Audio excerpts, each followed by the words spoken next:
Mwiriho mwese abakunzi ba ATV Rwanda site to site, njye basuhuza nitwa Gasiti Mbonye, hanyuma mbaha ikaze mu biganiro byacu bigiye bitandukanye. Uyu munsi ikiganiro turimo ni umunsi umwe, hanyuma nanone mbibutse ko mbere y'ibintu byose nyaboneka nuko dutera imunga, no gusubscribinga, ugasubscribinga ugakora kuri notification, iyo niyo munga yawe tugukeneyeho, hanyuma natwe tukakuryohereza umunsi ku wundi. Nongeye kubasuhuza rero abari mu mujyi wa Kigali, amajyepfo, amajyaruguru, iburasirazuba n'iburengera bwaryo, ndetse no hirya y'imbibi muri Amerika, i Burayi, ahantu hose. Nizere ko mumeze neza. Iyi ngiyi ni ATV, hanyuma ngewe nitwa Gasiti Mbonye. Iterambere ry'umuziki nyarwanda rimaze kugera kure, cyangwa se umuziki nyarwanda muri rusange umaze kugera kure, yaba ku bahanzi bawukora basigaye bahembwa amafaranga menshi agiye atandukanye, ku ba producer bawukora, cyangwa se ku bacuranzi bawucuranga hirya no hino mu tubari cyangwa se mu bisop, ndetse n'ababyinnyi bawubyina. Urumva ko umuziki umaze kugera kure kuko utunze benshi nyaboneka. Ibyo byose rero nibyo byagiye bituma ibintu bigenda bikura kugeza n'ubwo noneho mu Rwanda inzu zitunganya umuziki cyangwa se ibyitwa label zashinze imizi zimaze kuba nyinshi cyane. Ariko nanone igitangaje, usanga akenshi inzu zitunganya umuziki hano mu Rwanda zibarizwa hano mu mujyi wa Kigali. Urugero navuga nk'inzu itunganya umuziki hano mu Rwanda ibarizwa mu mujyi wa Kigali, ahariya muri Kicukiro mu Kagarama, inzu yitwa The Main. Hanyuma The Main ikaba ibarizwamo abahanzi benshi, ntabwo ndi buze kubagarukaho, ariko noneho uyu munsi ubwo ikintu ndi bugarukeho, ndaza kugaruka ese mu ntara, amajyepfo, amajyaruguru, iburasirazuba n'iburengera bwaryo, inzu zitunganya umuziki bimeze bite? Mu ntara hariya ho umuziki nyarwanda waba waragezeyo, cyangwa se umuziki nyarwanda uhagaze gute? Kuri ubu ngubu rero ATV cyangwa se site to site bisobanura ati imbone kuri tele, amaso yanyu ngiye kuyerekeza mu mujyi wa Rubavu, mu murenge wa Rugerero. Tugiye gusangayo inzu itunganya umuziki yitwa Dream Life. Ni inzu itunganya umuziki yashinzwe n'abagabo babiri, umwe yitwa Fastboy, undi akitwa Young P. Aba producer nyine murabaza amazina yabo, umwe yitwa Fastboy, undi yitwa Young P. Hanyuma rero bashinze inzu itunganya umuziki ara mu mujyi wa Rubavu, mu murenge wa Rugerero, bayita Dream Life. Hanyuma Dream Life ikorera abahanzi bagiye batandukanye, yaba abahanzi b'abanyarwanda, by'umwihariko abahanzi babarizwa hara mu karere ka Rubavu, ariko nanone bakorera abahanzi ku rwego mpuzamahanga. Twavuga abahanzi bo muri Zambia, abahanzi bo muri Zimbabwe, ukagerekaho n'abahanzi bo muri Nigeria, dore ko bakoze indirimbo y'icyamamare ku isi hose, indirimbo y'umugabo witwa David, ubwo yateze indege akaza no mu Rwanda, hanyuma akajya gukorera indirimbo hara mu mujyi wa Rubavu muri studio yabo nyine yitwa Dream Life. Reka rero noneho twerekezeyo kamera zacu za ATV,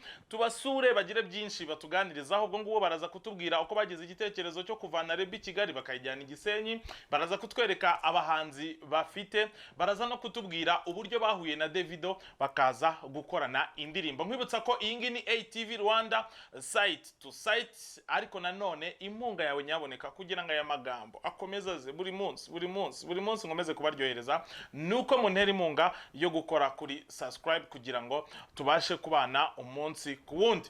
Iyi ngiyi ni ATV, ngewe ndi Gasiti Mbonye, kwanga bw'ibyuma ndi kumwe n'umusore mwiza cyane yitwa Bright, niwe tugiye kujya tubana umunsi ku wundi nkuko nabigusobanuye. Rero reka twerekeze mu mujyi wa Rubavu, hariya mu murenge wa Rugerero, dusangeyo iyi nzu itunganya umuziki yitwa Dream Life, yashinzwe n'abasore babiri, harimo uwitwa Fastboy ndetse hakazamo n'uwitwa Young P. Kuri mikro za ATV reka twakire umwe muri bano basore bashinze iyi studio, hanyuma batangire batwibwira. Amazina yanjye nitwa Nsabimana Fast, amazina y'ababyeyi, amazina y'umuziki cyangwa se kariyeri nkora ni Fastboy. Arakoze cyane uwitwa Nsabimana Fast, yitwa Nsabimana Fast, hanyuma amazina y'u producer akaba yitwa Fastboy. Akaba tubwiye nyine uburyo agiye kutuganiriza mu buryo studio nawe ubwe n'uburyo yatangiye umuziki. Hanyuma si Fastboy gusa nawe dufite, reka twakire undi mugabo nawe ubarizwa muri Dream Life, akaba yitwa Sages B, nawe agiye kutubwira iby'iyi studio, hanyuma araza gukurikirwa na mugenzi we witwa GMX wakubwira ati kwinjira muri Dream Life byari nk'inzozi kuri ngewe. Sandra, mu by'ukuri ndi simple man, ibya mirenge baby ntabyo mfite, gusa mu rukundo ndi serious, nzaguha byose my baby mpaka ibyo ntafite. Hey, hey. If you give me your love, oh, I gonna be your Superman. I go fight for you, I go die for you, me baby. No mu rukundo rwawe nge nzakubera Superman, nzakurwanira nzagupfira. Yo, what's up man? Nitwa Sages B, nkaba ndi umuhanzi yamba ku Gisenyi, mbarizwa muri label ya Dream Life. Producer ni Young Pina First Boy. Yeah, buri wese ubu nastop ku rugamba shikamapu nugushota nka Lukaku, igikombe tujye top, ukigotwa mu mandazi agafata gusiga hasi kuri kioske n'amadeni. Oh mana tanga chensi, buri wese maze gafate twivuge maze dusigambe ibyuki byose byisange. Ni GMX cyangwa agateknike, abankora muri label Dream Life kumwe na Young Pina First Boy.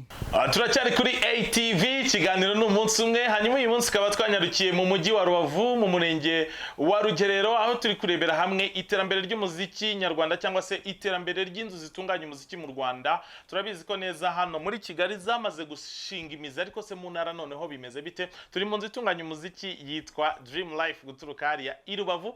Tumaze kureba umuproducer wayo witwa First Boy, turebye abasore babiri babarizwa muri Dream Life, harimo witwa GMX ndetse na mugenzi we. Noneho na gender balance ntago yatanzwe muri iyi nzu itunganya umuziki, cyangwa se abakobwa bari n'abategarugori bo bahishiwe iki, cyangwa se iyi nzu yabifite abari n'abategarugori. Twasanzeyo umukobwa yitwa Gold Kush, ni umukobwa ufite ijwi ryiza cyane, afite base itangaje, nawe kuri micro za ATV. Reka tumwakire nabanza twibwire. Rolling down the street in my 6'4", my eyes could yours and yours could mine too, yeah. Tell me what's the plan, I'ma give you that location address. Baby boy, where around the corner, I'ma find you. Baby boy, tell me what's the plan for the night. Are we gonna get lit? Yeah, I wanna put my body on yours, my body yours. Yeah, this is Gold Kush, and I'm from Dream Life. Mumeze mute, yeah. We know gold bababwiye.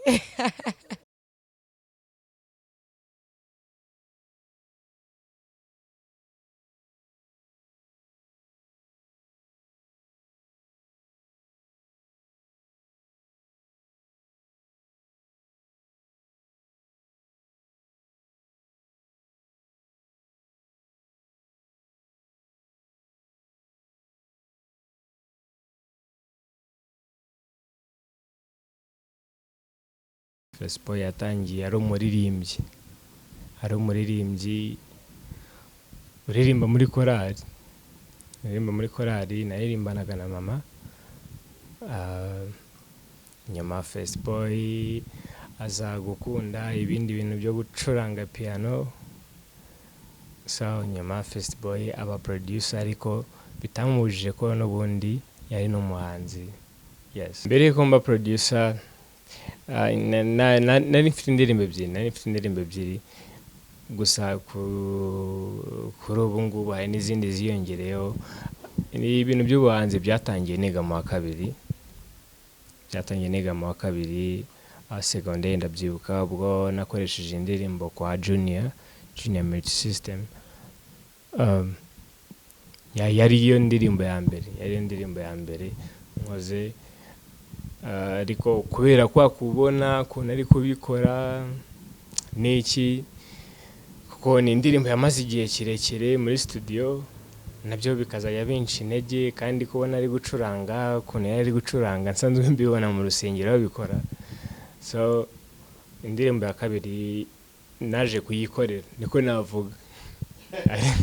Ariko indirimbo ndakoze uyumvishije n'uruhinja ruvutse rwarira. Ariko ubwo kwari kwa kundi uba ufite imashini mu rugo, ukavuga ati se kiriya kintu bakoresha, nta nubwo nari nzi ngo wenda ngo ni software, kuko njyewe njya kuyigura bwa mbere natanze 5,000. Software ikora amabeats yitwa FL Studio. So umuntu wayimaye yitwa Evode, ni muyombo wanjye. icyo gihe yaragifite yari umubana, ariko urumva arayimpereza kuri CD, ndagenda ndayinsitara, ndavuga nawe ngiye kwikorera beat guhera igihe gishize, umusaza ngewe indirimbo. Ariko umusaza beat nakoze nanze kugira umuntu yumvisha, ko yumvisha umuntu n'umwe yari kujyana nasaze. So nibwo naje kwegera studio yitwa Paradise Music, ngira nkore indirimbo ya kabiri, mpura na Mico Prosper na Master Bomba. Mico Prosper yaramfashije muri iyo minsi kuko urumva nayo yemeje gukora nk'amabiti nkangaye agera nk'umwicumi, kandi nayo y'ububwa gusa ari ukuhonda honda. First boy ati ngewe rero mbere yuko mba umuproducer nabanje kuririmba muri korali naririmbanagamo na mama wanje, ibintu byose byakorwaga mbireba, ubwo nanjye nza kugira inspiration nyine ntangira gukorogoshora. Ariko se noneho umusore twabonye ko iyi rebo bafite abasore benshi, bafite abasore babiri ndetse n'umukobwa umwe. Reka tugaruke ku musore witwa Sajesb, we arakubwira ati kwinjira muri Dream Life Boss Kizo byari bimeze nk'inzozi kuri ngewe. Natangiye gukorana na Dream Life 2017. Iyo myaka tumaze kwibyaza umusaruro mwinshi, kuko usanga level wenda nari ndiho ngikora nkinjira muri Dream Life ntago ariyo nkiriho. Nazamutseho, mbese navuga ko ari nka next level. Twakoze ama videos gusa tukaba dufite n'intwaro nyinshi kabisa cyane twakoze. Ninjiye muri Dream Life bimeze nk'inzozi, byari bimeze nk'inzozi. Nkora indirimbo nza kuri studio, wari ubwa mbere nyine nkiri mushyashya cyane, gusa ndatekereza ko Young P Face Boy kugira ngo yenda bagire gutya wisange muri label, n'abantu b'abagabo baba bafite impamvu suko yenda babona yenda uri ikigwari cyangwa umuswa, buriya n'abari impamvu baba babikoze kandi nzima. Arakoze cyane witwa Sajesb. Bano basore bafite amazina akomeye. Sajesb ati rwose kwinjira muri Dream Life byari nk'inzozi. Hanyuma rero nanone muri Dream Life tumwibutsa ko turi kuri ATV. Nyaboneka impunga yawe no gukora subscribe kugira ngo tubane umunsi ku wundi. Mbese no gutera impunga nkuko bakora mu mufuko ugahereza umuntu amafaranga. Iyo ukoze subscribe buriya nanjye bunyishyuye, uba wishyuye bino urimo urareba. Hanyuma rero tumaze kureba Sajesb nyine akubwira ati ngiye kwinjira muri Dream Life, gutangirana gukorana na Face Boy byari nk'inzozi kuri ngewe. Ariko nanone dusubiye inyuma, mwibuke ko twabonyemo umukobwa w'ijwi ryiza cyane witwa Gold Kush. Nagize amatsiko yo kumva igisobanuro cy'iryo zina Gold Kush. My name is Gold K. That could mean Gold Kush or Gold Kara. Kuko Kush unbaje ubusobanuro bwayo nakubwira ko ari empire yari muri Timbuktu hafi na Ethiopia, the Kushite Empire. Nibyo nagusobanura kuri Kush. So numva ko ariho roots zanjye ziri. Hanyuma Gold Kara yaba uburyo bapimamo zahabu bayipima mu makara. So that's it. Nkora Afro dancehall, akariyo music nkora muri Gisenyi muri Dream Life Records hamwe na First Boy. Urumva nyine nyuma y'aho ngaho ntago nigize nongera gukora umuziki cyane, kuko haciyeho igihe kirekire. Ndabyibuka 2011 irimo irarangira nibwo Riderman yamamagaye. Indirimbo nakoze nkavuga ati iyi ndirimbo iranshimishije mu buzima, ni indirimbo yitwa Horo na Riderman. Impumuro n'iporo isaniko. Bro, nkubwije ukuri kano hose nacaga bari banze baritaga bavuga twumvishije umuzigo. Ariko kuri ngewe numvaga ko ari ishema, kandi numvaga ko akazi kagiye ariko gukora kenshi cyane.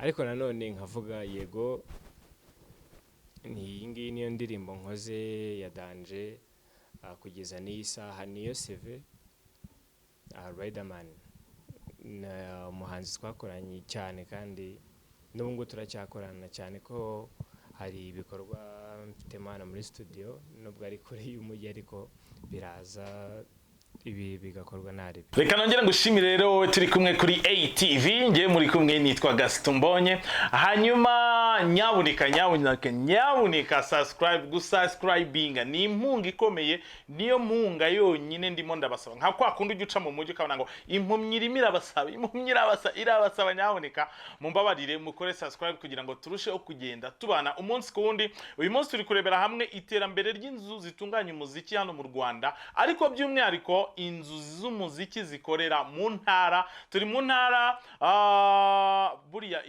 Irubavu ni Burengerazuba, turi mu ntara y'Iburengerazuba mu karere ka Rubavu, hanyuma noneho mu murenge wa Rugerero, aho turi mu nzu itunganya umuziki yitwa Dream Life.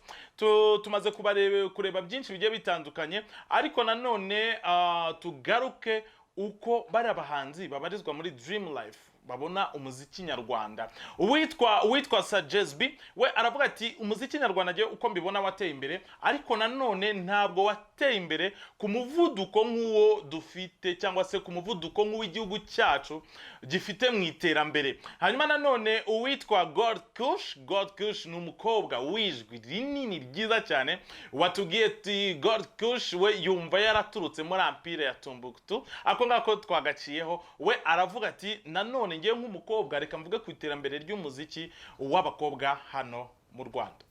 Ya muziki nyarwanda uri kuva nawe uri kujya uko nabivuga nge uko mbibona, ya uri gutera imbere neza, gusa ntago ari ku rwego urwo wakakwiye gutera imbere, kuko igihugu uko nge mbibona kiri gutera imbere cyane. So bivuze ko nimba igihugu kiri gutera imbere cyane na buri kintu cyatera imbere cyane, gusa umuziki nyarwanda ntabwo uri kwihuta nk'uko igihugu kiri kwihuta gitera imbere. Umuziki w'abakobwa mu Rwanda umeze neza, uhagaze neza, ariko turacyakeneye gukora cyane. We still have to work hard, kuko hari utuntu ducyanja mbona tugenda tuburamo. Innovation zirahari yego, ariko urebye ahantu like the male artists bageze ni kure cyane, bari ku rwego rwo hejuru cyane. N'abakobwa ubabaze muri music industry ni bake. You still hear the same names all the time. Kandi hari abakobwa benshi bafite talent mu Rwanda. So byaba byiza twese dukoze igihugu cyacu tukagishyira imbere cyane mu muziki. Abantu bari kureba ATV mwibereye muri Sariwanya, abantu bari muri Amerika ndabazi ngo mugira ngo internet ya danje, ngo buri muntu wese ngo abafite wifi, ngo hanyuma ngo ku kwezi bakamuzanira facture nkuko hano Kigali batuzanira facture y'amazi. So niba rero uri kundeba wicariye muri salo yawe, nizere ko waryohewe. Nawe uri kundeba kuri telefone yawe cyangwa se kuri laptop yawe, nizere ko umeze neza. This is ATV, a side to side, cyangwa se imboni kuri tele. Amaso yanyu uyu munsi kaba nayerekeje mu mujyi wa Rubavu mu murenge wa Rugerero. Turi mu nzu itunganya umuziki yitwa Dream Life, yashinzwe kandi nayoborwa n'umugabo witwa Nsabimana Fast cyangwa se Faceboy. Ariko se nanone nakomeje kubabwira ngo Faceboy noneho Faceboy bundi ni muntu ki? Faceboy ni muntu ki? Yakoze izihe ndirimbo? Mu buzima bw'ubuproducer ni muntu ki? Yakoze yahe mahiti? Nabahe bahanzi bakomeye yagiye akorana nabo? Reka Faceboy adusangize experience ry'izina Faceboy, ndetse nuko ryaje gukura naho ryaturutse, n'impamvu yaje noneho kuvuga ati nubwo maze kugira izina ubu ngubu ntago bikiri ngombwa kunkorera mu mujyi wa Kigali, reka nimuke studio nyijyane hariya mu mujyi wa Rubavu. Izina Faceboy ryagiye rikora n'ubundi ryakuriye mu Bisumizi. Izina Faceboy ryakuriye mu Bisumizi, ryakuze ndimo ndakora indirimbo nka za Nkeneye Umwanya ya Kwinca, ari kumwe n'abaye Muizo, indirimbo ya Oda Pass na Gisa, Gatimatima, indirimbo ya Pifla yitwa Ubutumwa Part 2, amahiti mbese ni byinshi ibyo nakoze byo ni byinshi ari mu Bisumizi. Ahubwo uvuga ngo wenda nyuma yaho haje kuzamo izindi hit zitandukanye zitari zo mu Rwanda kubera za mpamvu zo kuva n'undi i Kigali. Yes. Arakoze cyane Nsabimana Fast cyangwa se Facebook kuvuga ati ngewe izina ryanjye ryakuriye cyane, ryakuze mu mwaka wa 2012 ubwo nakoraga muri Rebo cyangwa se muri studio y'Ibisumizi, ni studio ya Riderman, ni studio yaje gukoreramo indirimbo nyinshi zagiye zikundwa. Yagiye atanga urugero, nizere ko wabyumvisha, ariko indirimbo yagarukaho ni indirimbo yitwa Poro, indirimbo ya Riderman. Impumuro ni Poro, isaha ni Poro, ingofero ni Poro, Gastumbonye ni Poro. ati rero ndi mu bisumizi igihe nakoraga poro iyo ndirimbo yaje kungira Faceboy muri kureba kuri screen zanyu ariko nanone umugabo witwa Faceboy yagiye cyangwa se abahanzi yaba Sages B yaba GMX yaba God Kush bagiye bagaruka kuri uyu producer witwa Faceboy bakagaruka no kuri mugenzi we witwa Young P. Hanyuma Faceboy we yanavuze ati iyi gitekerezo cyo gukora Dream Life nakigiranye n'umugabo witwa Young P. Ariko se noneho Young P ni muntu ki? Young P ni muntu ki? Faceboy reka akomeze atubwira uyu musore witwa Young P ndetse araza no kudusangiza nari maze kubabwira uburyo bakoze indirimbo zagiye zikundwa zigiye zitandukanye araza no kudusangiza uburyo noneho baje guhura na Davido bagakorana indirimbo. Davido ngira ngo muramuzi ni umuhanzi ukomeye cyane guturuka ara mu mujyi wa Lagos mu gihugu cya Nigeria hanyuma bakaba baramukoreye indirimbo reka ibyo ngibyo nabyo tubyumve. Ubwo nahita mbivaye muzi kuko ntangira gukorana n'abantu bo hanze nabanje guhura n'umuproducer Young P Beats naje nsanga aziranye n'abandi bahanzi bo hanze so turafatanya dukora indirimbo ya Davido ari kumwe n'umuhanzi witwa Elman. Indirimbo yitwa Cover Me ni ya Davido na Elman. Muri iyo minsi ngiye nayo ntaratangira kuko urumva nayo maze iminsi mikeya nari ntatangira gukoresha jingle yanjye ya On The Touch. On The Touch niyo ubu ngubu isigaye iriho ntabwo ari Faceboy nk'ibisanzwe harimo ahubwo harimo izina Young P Beats kuko n'ubu ngubu uhita yumva umukobwa uri guseka Young P Beats niyo jingle yageze muri iyo ndirimbo wenda yatanga gihamya. Aba basore indirimbo bakoreye Davido ushaka kuyireba cyangwa se uyisugira amatsiko kavuga se buriya Boskizo ntari bari abantu ntibamuhaye igiti ntari kudupfunyikira koko. Niba ushaka koko kubikonfirma nyarukira kuri YouTube wandikemo indirimbo yitwa Cover Me ni y'umusore witwa Element afatanyije na Davido. Hanyuma iyo ndirimbo urahita uyibona uraza no kumvamo jingle y'uyu musore witwa Young P. Hanyuma kandi nanone nkwibutsa ko turi mu zitunganya umuziki cyitwa Dream Life reka tugaruke kuri wa mukobwa w'ikijwi wa mukobwa yitwa God Kush nawe yatangiye umuziki mu 2012 reka twumve igihe atangiraga uko byari bimeze. Umuziki wanjye nawe utangiye muri 2012 hari kera that's when nagiye muri studio for the first time nkora indirimbo yitwa Hallelujah hamwe na Thibaut then nkomereza aho ngaho music ariko kwa ko nari umunyeshuri I had to go to school first I had other responsibilities ariko ubu ngubu nkaba ngejeje mu ndirimbo zitandatu ariko ndashaka gukora album but on my album ndirengagiza izo ndirimbo zindi ziri ruhande nkaza mfite like 2 songs on the album now my new album Kara Gotcha and I got you yeah but I have to have you and I have to need you yeah. So touch me, gotcha, yeah. And hold me, gotcha, yeah. Yeah. Reka nanone ndusheho kugenda ngushimira ndusheho no kugenda nguha ikaze wowe turi kumwe kuri ATV Rwanda uko ngiye uko ngarutse nikaze ndabakira iminota yose turi bumarane hanyuma nyabunika gukora gusubscribinga kuri YouTube channel no kuntera imunga ni bya bindi bita ngo inkumyira basaba kuntera imunga mbese ubwo ngubwo kureba iyi video warangiza ukana subscribinga ni nkuko wakora mu mufuko kama amadolari 100 ngewe sinjya mbeshyi aka nakazi kandi uri murandebera ubuntu kandi wowe uzishyura facture ya internet cyangwa se waguze bando nanjye ubwanjye ugomba kunyishyura Gaston.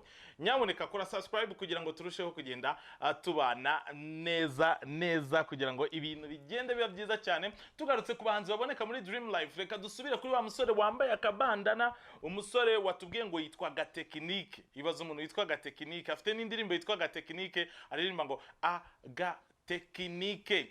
Hanyuma rero Agatekinike inzozi ze mbere yuko yinjira muri Dream Life kugeza na kano kanya inzozi ze ashaka kuba superstar. Niba ari superstar imwe ya Syntex ntago mbizi ariko se nanone uyu musore ubakorera umuziki ara mu mujyi wa Rubavu witwa Faceboy cyane ko ameze nk'umuproducer nawe wari waraburiwe irengero kamera za ATV zikaba zamuvumbuye wubundi yarahugiye mu biki. Inzozi zanjye nukuba superstar nkuko benshi buri wese nibyo yifuza urumva ni urugamba ariko nizo nzozi kandi nta mugabo utagira inzozi kuri ngubu Faceboy so reka mbivuge neza nagiye mbivuge neza Festboy ahugiye mu muziki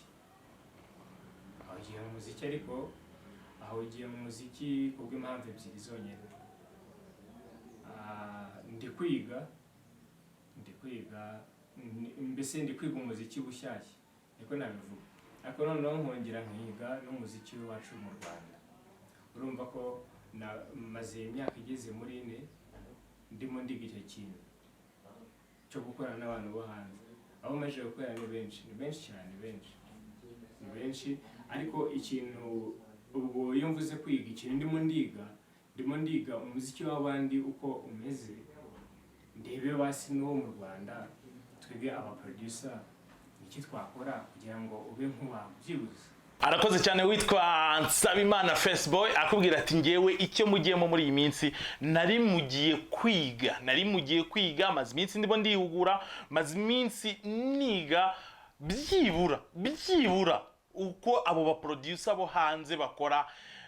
Ariko iki kintu wamungana nicyo murabizi muri iminsi yagezweho gushishura indirimbo irasohoka ngo bashishije muri Nigeria, bashishije muri Ghana, bashishije Tanzania. Byibura nibyo bishishura byibura umuntu nabikora uzajye ubikora neza. Reka tugaruke kuri God Kush cyangwa se God K ni wa mukobwa atubwiye ko we feelings ze zimwumvisha ko inkomoko ye yaturutse muri Empire ya Timbuktu. Abantu bize histoire bwo murabyibuka Empire Timbuktu, Empire Mandenge n'izindi zigiye zitandukanye. Hanyuma we noneho agiye kutubwira umwihariko we mu muziki nyarwanda cyangwa se umwihariko we nka God Kush. Ubwo ngubwo reka twumve uwo mwihariko we. Umwihariko wanjye nka Gold K nuko uburyo nsa n'uburyo ndirimba n'uburyo mvugamo, my appearance ubwayo n'umwihariko.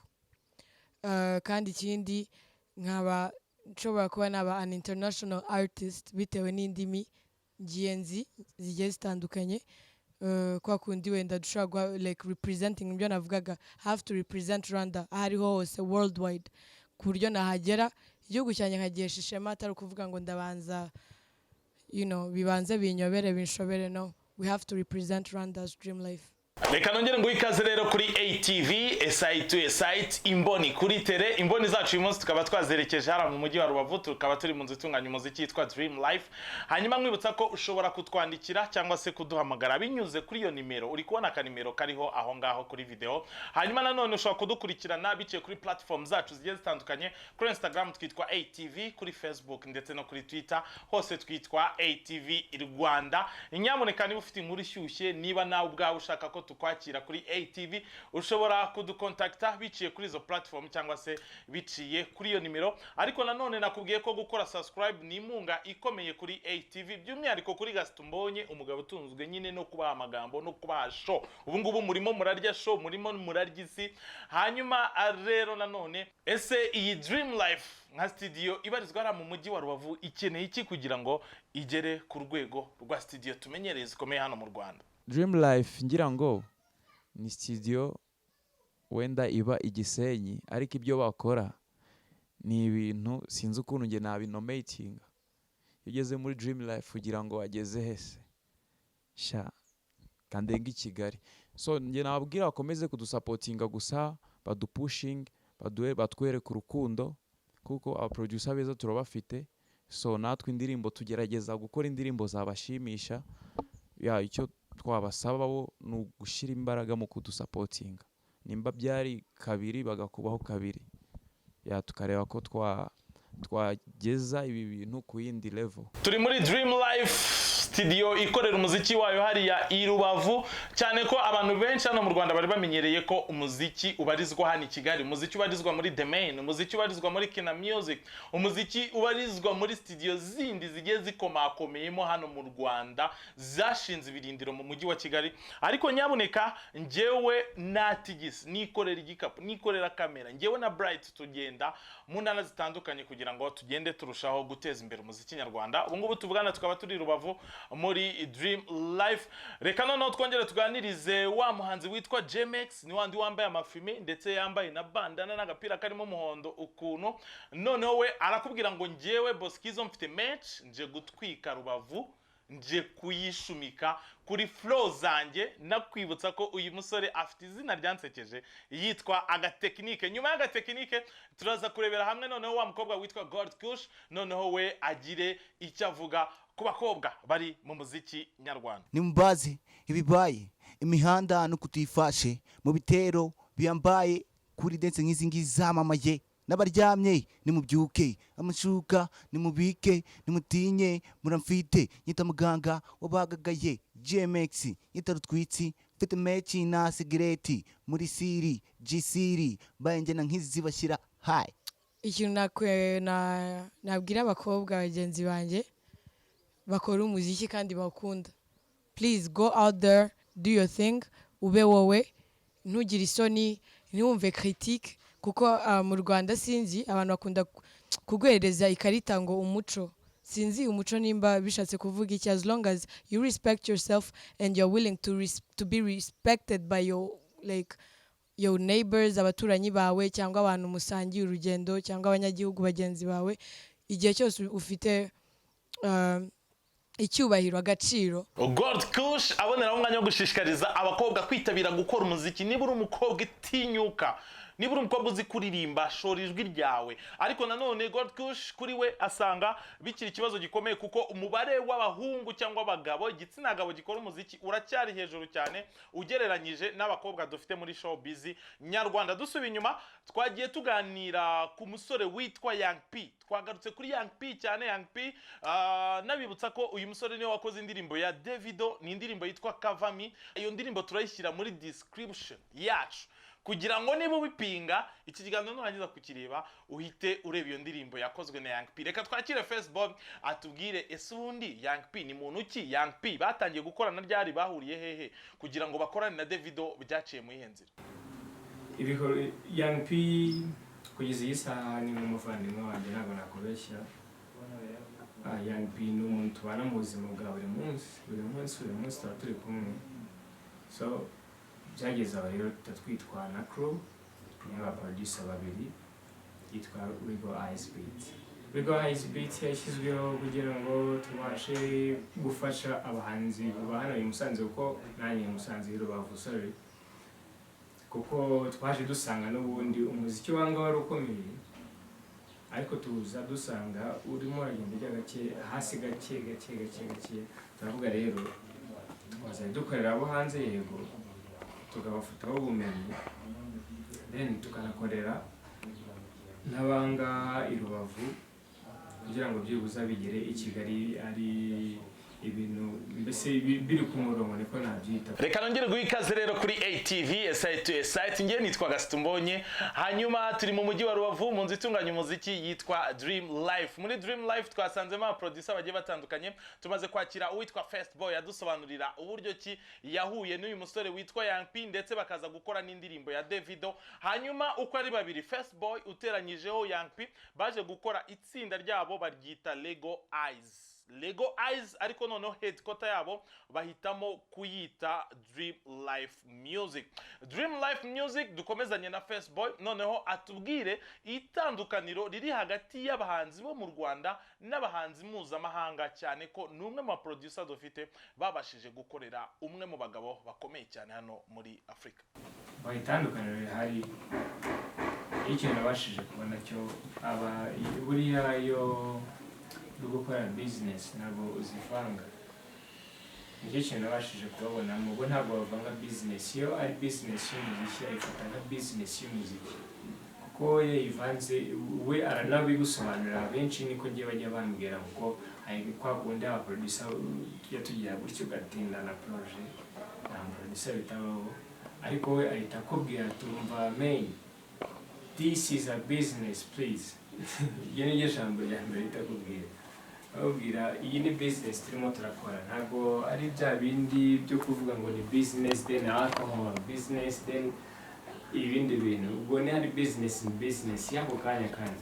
Nangiye kuguha ikaze nanone uko turi kumwe. Nakubwiye uko ngiye uko ngarutse no kuguha ikaze uko ngiye uko ngarutse amajyepfo, amajyaruguru, iburasirazuba n'iburengera bwabyo, ndetse nano mu mujyi wa Kigali, capitale y'igihugu cyacu, igihugu cy'imisozi igihumbi, pays de 1000 Collines 1000 hills. nyita Gasitumbonye, nyamuneka impumyi irabasaba kora subscribe. Gukora subscribe kuri ATV ni inkunga ikomeye, ni nko gukora mu mufuko ukama amadolari 100. Si ukubabeshya pe, ntago nakuryohereza gutya bigeze hano nanjye ubwanjye ntishoboye. Hanyuma rero mukore subscribe, mukore notification, hanyuma mukore na comment kugira ngo tugende tubona ibitekerezo cyangwa se ibiganiro tubategurira uko mubyakira. Ushaka kugira icyo tusangiza, ushaka cyangwa ko dukorana ikiganiro, cyangwa se ufite ibisobanuro ushaka kutubaza, cyangwa se inyunganizi, no guca kuri iyo nimero ya WhatsApp uri kubona. Ushobora kuyihamagara, ushobora kuyandikiraho kuri WhatsApp, ushobora no kudufollowinga binyuze kuri platform za social media zigiye zitandukanye. Aho ngaho ni kuri Twitter, aho ngaho ni kuri Instagram ndetse na Facebook, hose twitwa ATV Rwanda. Hanyuma rero noneho tugarutse muri Dream Life Music, harimo abahanzi babo babamo ni benshi, ariko uyu munsi nasanzemo abahanzi batatu. Harimo uriya witwa Sajes B, harimo witwa JMX ndetse n'umukobwa witwa God Kush. Hanyuma sebo noneho umuziki w'abahanzi bo muri Dream Life uhagaze gute ugereranyije n'abandi bahanzi baba mu mujyi wa Rubavu cyangwa se n'abahanzi u Rwanda rutunze? Indirimbo maze kugira indirimbo zigira ubungubu zimaze kuba indirimbo 5. Muri Gisenyi hari talent nyinshi cyane, hari talent ariko ntabwo abantu bayifokasingaho, sinzi impamvu, sinzi ikibura, ariko numva kabisa umuziki w'i Kigali n'uw'i Gisenyi still the same, nuko turi mu ntara zigiye zitandukanye. Inzozi zanjye, I want to be a big star representing Rwanda. Ndashaka kurepresenta u Rwanda nk'umu Afro dancehall artist, tugashyira ibikorwa byacu hanze bikagera ahandi hantu hagiye hatandukanye. Ndashimira ATV SI to SI bakoze kudusura ani Gisenyi. Ngira ngo buri wese utazi Gisenyi, buri wese utaruzi Dream Life Dream Life iruta misile, wallahi niko nje navuga. Dufite aba producer nje mbita aba Badman, mbita abanyuma.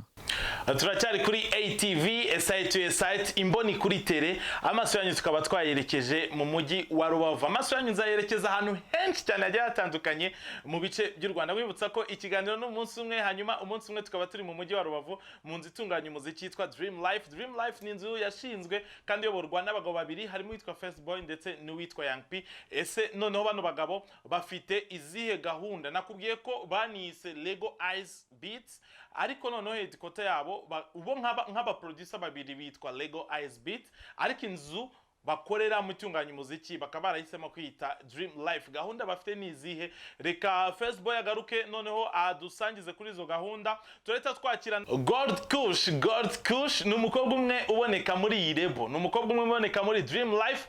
Hari ibintu byinshi bimaze igihe bivugwa muri show busy nyarwanda ku bakobwa bakora umuziki nyarwanda. Ruswa y'igitsina, babangamirwa cyane cyangwa se bakwa cyane ruswa y'igitsina. Ese uyu mukobwa hari umuntu wari wamwaka ibintu, hari umuntu wari wamwaka ruswa y'igitsina? Reka twakire First Boy atubwire gahunda nka Lego Eyes muri Dream Life Music bafite. Noneho tureta twakira na God Kush atubwire ku bijyanye na ruswa y'igitsina, cyane ko ari we mwari ubarizwa muri inzu yitwa Dream Life Music. Ni Lego Eyes Music, ishami ryayo rikuru ni Dream Life. Young P na First Boy nibo bari muri Lego Eyes na Dream Life. Ni company mu minsi mike ishobora kugera i Kigali, sibyo ko bashobora no kuzamo akandi kantu kuko tuvuye mu gihugu bagatoya, ariko ntabwo birapanga. Ibikorwa kubera ko byagizwe biraguka kugeza naho abantu baba hanze badusabye ko twajya kubakorerayo, kutwohereza amajwi, twabohereje amabiti bakarikodinga, basipendinga amafaranga, ariko nabyo biri mu mishinga. Ntabwo nahita mvuga ngo ni ibintu bigiye kuba biri mu mishinga. Ntabwo ruswa y'igitsina ndayipfobya cyane, ni ibintu bigayitse mu rwego ruri hejuru vraiment. Nimba umuntu umubonamo talent, ntukamuprofite kuba ko ari umukobwa. Oya, muha amahirwe akore nimba ufite icyo wamufasha, ariko kumufasha cyangwa we kugufasha ntabwo bishatse kuvuga igitsina kugira ngo ubashe kugeza ahandi hantu. ufite umugore ushobora kuba washaka umugore akazajya akiguha atari ko uprofise abandi bana batoya cyangwa abakobwa other ladies that want to do their music or their business. hanyuma God Kush aranyisha ati birababaje bitewe n'agahinda rwose ruswa y'igitsina birababaje pe ati se washatse umugore ubundi akajya kiguha aho kugira ngo wirirwe utesha abana itesha mutwe abana bakora umuziki abari n'abategarugori bari mu muziki washatse umugore ubundi akajya kiguha ni igiki ni igipende kimwe Rafiki yaririmbaga God Kush ni igiki urimo uravuga ariko se noneho tugarutse kuri First Boy ari nawe ubakorera umuziki muri Dream Life Music noneho nk'umuproducer umaze igihe muri music nyarwanda we umuziki arabona gute cyane ko twigeze kuganiriza umuhanzi we witwa Sajes B akatubwira ko umuziki nyarwanda kuri we abona warateye imbere ariko nanone agereranyije nuko igihugu cyacu gifite iterambere riri ku muvuduko munini cyane akabona umuziki wacu naho wagera ese First Boy noneho nk'umuproducer we umuziki nyarwanda abona umaze kugera ku ruhe rwego umuziki nyarwanda ubu none wahagaze neza kurusha wenda uko wari uhagaze imbere ariko aracyarimo akantu kamwe ko gukosora ubwo nakubwiye nayo maze iminsi n'ubundi gakora umuziki w'abariya uburyo bafashanya twebwe ntabwo ariko dufashanya twebwe dufashanya turimo turazanamo n'amabifu turimo turafashanya tuzana n'amabifu kandi mu by'ukuri ntagiye kubeshya umuziki wo hanze niyo hajemo bifu ntabwo ishobora kumara igihe kirekire ntabwo nababeshya umuziki wo mu Rwanda ni tureke ibintu by'amabifu ahubwo dukore umuziki ugomba kwambuka igihugu cy'u Rwanda ugakomeza Young P na First Boy ijambo rimwe ntago ryaba rihagije niko nge navuga gusa reka nyakubire mu ijambo rimwe mbashimira byimazeyo ni abantu nubaha cyane ni icyo navuga gusa nta kindi uko mvuze ntago byashirayo ni abantu bakuru cyane First Boy ni umuproducer uri talented cyane. He's very very talented. He's the dopest in town man cyane kabisa. Yeah, kandi ni umuntu mwiza, ni umuntu mukorana wumva ko uri à l'aise. Like yeah, you feel like you're just working with your sibling getting to something bigger. ndashimira ATV A Side to A Side kubw'uyu mwanya n'iki kiganiro tugiranye muri aka kanya baje kudusura anga ku Gisenyi wacu. Ndabashimira cyane n'abantu b'abagabo cyane. Ndashimira cyane ATV A Side to A Side. This is Gold K, bad girl in town. Watch out, we gon' burn. Keep watching A Side to A Side ATV. Uwitwa Nsabimana Fast cyangwa se First Boy uyu numwe mu bagabo bakomeye hano mu Rwanda yagiye atubwira indirimbo nyinshi yagiye akora yaje gukora indirimbo yaje gukundwa cyane mu minsi yashize mu 2012 na 3 ni indirimbo ya Riderman indirimbo yitwa Poro yaje gukora izindi ndirimbo zitandukanye aho yaduhaye urugero indirimbo yakoreye Quincha afatanyije na Izo harimo Riderman ndetse na Amaji na Social Mula ni indirimbo ubwo ngubwo yari y'abahanzi babaga muri Rebo y'ibisumizi icyo gihe yaje gutunganya indi ndirimbo yitwa Gatimatima y'umukobwa witwa Dapasi afatanyije na Gisa Kinganzo muri iyo minsi nyine hanyuma yaje kugira n'amahirwe yo gukora indirimbo zigiye zitandukanye z'abahanzi bo muri Zambia abahanzi bo muri Malawi abahanzi bo muri Zimbabwe ndetse harimo na kabuhariwe guturuka hariya muri Nigeria umusore witwa Davido afatanyije n'undi witwa Element aho bakoze indirimbo yitwa Kavami nakubwe ko indirimbo turaza kuyishyira muri description yacu kugira ngo koko uze kubibona tayati fata ari gutwikira bari abantu hanyuma rero First Boy we akababona ko umuziki nyarwanda uracyarimo ikibazo kirimo n'amashyari ndetse n'amabifu aravuga ati ibintu by'amashyari n'amabifu twakagombye kubishyira ku ruhande hanyuma tugasenyera umugozi umwe ahangaha nanjye niho nkiriye akadomo mwibutsa ko turi kuri ATV ushaka kwamamaza kuri ATV ushaka kuduha ibisobanuro cyangwa se ushaka ko tugirana ikiganiro hari iyo nimero uri kubona kuri screen yawe ushobora kuyihamagaraho cyangwa se ukayandikiraho kuri WhatsApp ushobora no kudufollowinga biciye kuri platforms zigiye zitandukanye kuri Twitter kuri Facebook kuri Instagram twitwa ATV Rwanda hanyuma rero nakubutsa ko nanone gukora subscribe ni imunga ikomeye kuri aya magambo nicyo gihembo cy'aya magambo mba ndi kukubwira, hanyuma nanone ukore notification kugira ngo urabizi ngo amakuru meza nakugereyeho igihe. Reka nshimire Bright, twari turi kumwe twakoranye runo rugendo tugahaguruka mu mujyi wa Kigali twerekeza hariya i Rubavu tujya gushaka aya makuru. Nizere ko byabashimishije, hanyuma ibitagenze neza cyangwa se ibyagenze neza nanone n'umwanya wawe wo gufata time ukajya muri comment ukatwandikira ukagira byinshi utubwira kuri iyi nkuru. Ubu ngubu rero kuri iyi nkuru nanone haraburamo umugabo witwa Young P. Twakomeje tugaruka cyane kuri Young P on the beat. Twagiye dusanga adahari, ari mu rugendo yaragiye muri Afrika y'Epfo, ariko buriya nawe nagaruka tuzamwegera atubwire uburyo yaje guhura na Davido ndetse akamuzana mu mujyi wa Rubavu bagakora indirimbo. Nahanga nkiriye akadomo, nyaboneka impunga yawe yo gukora subscribe irakomeye. Iyi ngi ni ATV side to side cyangwa se imboni kuri tele. Njyewe nitwa Gaston Mbonyi, reka tuzongere ubutaha. Bye bye, ciao, hasta la vista.